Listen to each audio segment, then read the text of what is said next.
దేవునికి మహిమ కలుగును గాక. ప్రభువైన యేసుక్రీస్తు నామములో అందరికీ వందనాలు, శుభాలు తెలియచేస్తున్నాను. ప్రేమైన దేవుని బిడ్డలారా, పరిశుద్ధ గ్రంథంలో నుంచి ఒక మాట చదువుకొని ధ్యానం చేద్దాం. కొరంథీయులకు రాసిన మొదటి పత్రిక 14వ అధ్యాయము 20వ వచనం.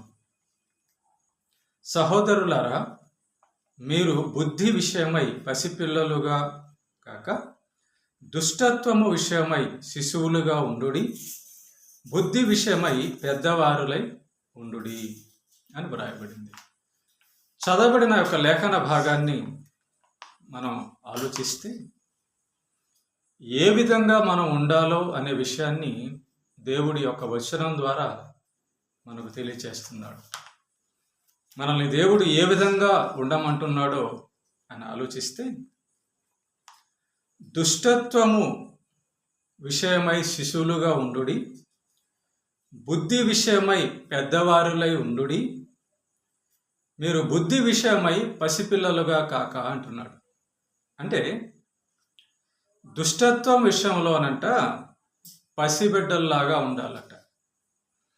దుష్టత్వము విషయమై పసిబిడ్డలుగా ఉండడం అంటే ఏంటంటే, దేవుడు మనల్ని తల్లి గర్భంలో నుంచి బయటికి తీసుకొచ్చినప్పుడు ఆ రోజున మనకు పాపం అంటే ఏంటో, అబద్ధం అంటే ఏంటో, చెడంటే ఏంటో తెలియదు. కాబట్టి అది పసితనం, అది పరిశుద్ధమైన స్థితి. కనుక దేవుడు మనల్ని చేసినప్పుడు ఎలాగైతే మనము పరిశుద్ధులుగా ఉన్నామో, యథార్థవంతులుగా ఉన్నామో, అలా పెద్దవారైన తర్వాత కూడా పసిబిడ్డల్లాంటి పరిశుద్ధత గలవారై ఉండండి. దుష్టత్వము విషయమై ఏమి నేర్చుకొనని తెలియని శిశువులుగా ఉండుడి అని దాని యొక్క అర్థం. మరి బుద్ధి విషయమై పెద్దవారులై ఉండుడి అంటే, బుద్ధి విషయమై పెద్దవారులై ఉండుడి అంటే అర్థం ఏంటంటే, చూడండి,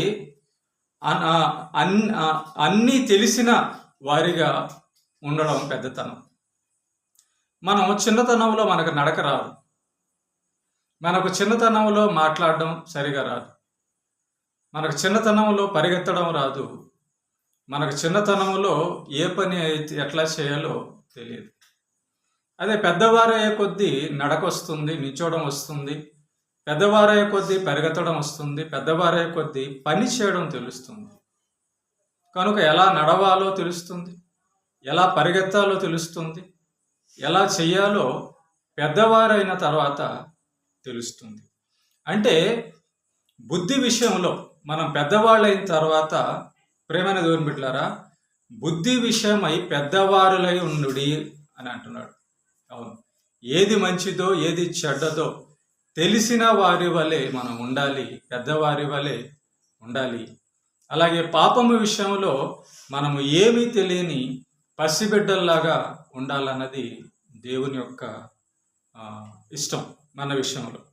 కాబట్టి బుద్ధి విషయంలో పసిపిల్లలుగా ఉండకూడదు. మళ్ళీ చిన్న బిడ్డలకి అంత జ్ఞానం ఉండదు, ఏదంటే అది చేసేస్తుంటారు.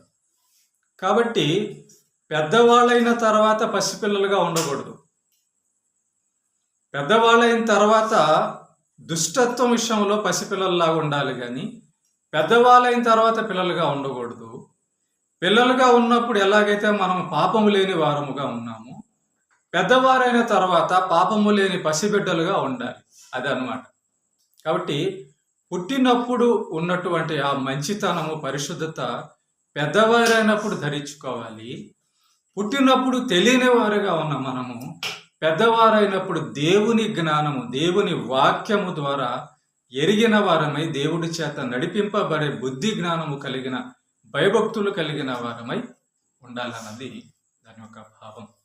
అప్పుడే మనము దేవుడు చెప్పినట్లుగా పరలోకానికి సిద్ధపడగలము, పరలోకానికి మనం అర్హులుగా ఉండగలం. ఇలా నడుచుకుంటే, పసిబిడ్డలుగా పరిశుద్ధులుగా, పసిబిడ్డలు లాంటి పరిశుద్ధులుగా నడుచుకుంటే, అలాగే దేవుని యొక్క జ్ఞానము కలిగిన పెద్దవారి వల్ల నడుచుకుంటే మనం పరలోకానికి చేరగలం. అప్పుడు దేవుని యొక్క తోడు, దేవుని యొక్క కృప దేవుని యొక్క సహాయము ఎల్లప్పుడూ మనకి ఉంటుంది. ఈ విధంగా దేవుడు చెప్పినట్లుగా ఉంటే ప్రార్థన చేద్దాం. కృపగలిగిన మా కన్న తండ్రి, మహోన్నతుడైన మా దేవ, నీవు మమ్మల్ని చేసినప్పుడు పరిశుద్ధులుగా, పసిబిడ్డలుగా, శిష్యులుగా నిర్మించావు. అప్పుడు మాకు పాపం అంటే ఏమో తెలియదు. కాబట్టి నాయన, పెద్దవారైన తర్వాత కూడా మీరు మమ్మల్ని నిర్మించిన దినమును ఎలాగా నిర్మించారు అలా ఉండమంటున్నారు. అందుకై స్తుతిస్తూ ఉన్నాం. అలాగే పెద్దవాళ్ళు అయినప్పుడు తండ్రి, నీ యొక్క జ్ఞానంతో ఏది చేయాలో ఏది చేయకూడదో తెలిసిన అనుభవ జ్ఞానము కలగవారై పాపము చేయకుండా నీ జ్ఞానముతో నడవాలని నీవు సెలవిస్తూ ఉన్నావు. కాబట్టి నేను ఎవరైతే వాక్యం వింటున్నారో మేమందరం కూడా జ్ఞాపకం చేసుకున్న మమ్మల్ని అందరినీ పసిబిడ్డలు లాంటి పరిశుద్ధత కలిగిన వారై, నీ జ్ఞానములా కలిగినటువంటి పెద్దలుగా ఉండేవారై ఉంచమని, మంచి ఆరోగ్యం ఆత్మీయతలో నడిపించమని క్రీస్తుపేట ప్రార్థిస్తున్నాం. ఆమేన్.